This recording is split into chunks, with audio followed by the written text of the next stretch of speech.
If you're looking for a heartwarming success story, you'll find it in this summer's massive marathon effort to repair and renovate thousands of classrooms and restrooms in 263 Detroit public schools. One of the things I tried to do was to focus on classrooms and restrooms.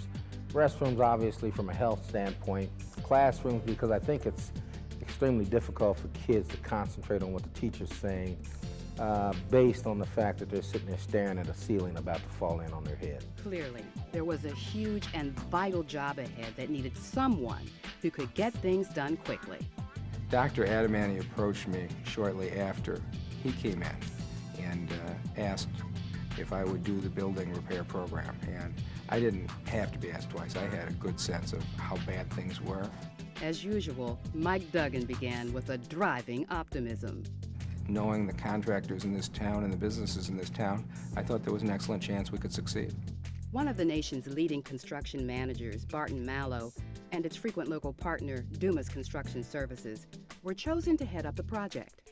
I had to swallow hard and think twice. I thought it was going to be a pretty impossible task to accomplish this summer. There was good reason for caution and concern. Detroit is in the midst of a building boom, and construction firms with enough skilled workers to get jobs done are at a premium. And of course, there was the school system's history of problems.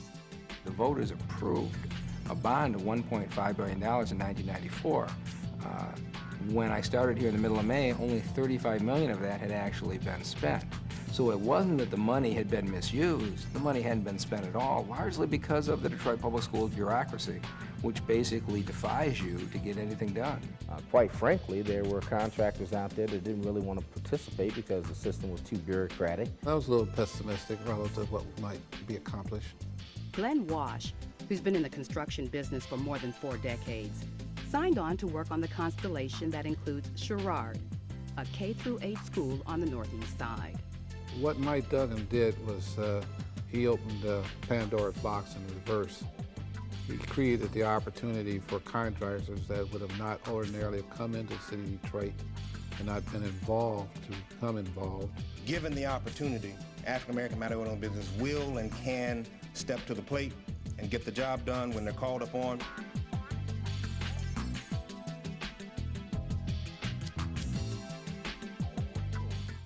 They joined 18 other general contractors who committed to getting the work done in all of the schools. About half of them were African-American-owned companies, and they repeated one line so often it became a kind of rallying cry. It's all for the kids. These contractors here live in and around the city of Detroit.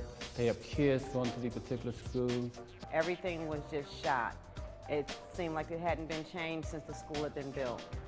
So basically we went through and we changed all the fixtures, faucets, made sure all the faucets, urinals. When I came here 4 years ago, that was the surprise for me, that children were in classrooms with that magnitude of dirt. And so the first thing I could think of was paint the walls in the classrooms.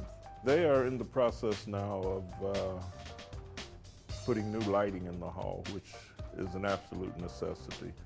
They have come in and painted the entire building. Dr. Graves at BOW had a special relationship with members of the DPS building trades.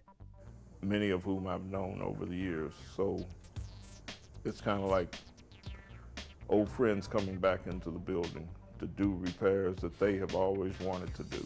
Well, I feel a sense of pride because I remember walking in these hallways when I was a little kid. And I started here in the 2nd grade and I graduated, and Dr. Graves was my principal when I attended school here.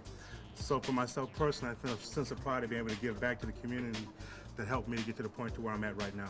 All of this planning and hard work paid off? The answer seems to be a resounding yes.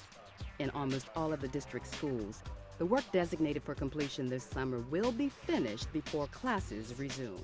The rewards that I'll get, because my children are a product of the schools, is that I know that when they go to start back to school at the end of this month, that they won't have to worry about drinking fountains, water being bad, not being able to go to the bathroom, and everything will be in working order. And the results have been just outstanding. Is there more repair and renovation work to be done? Yes. This is just phase 1 of what must be a continuing effort.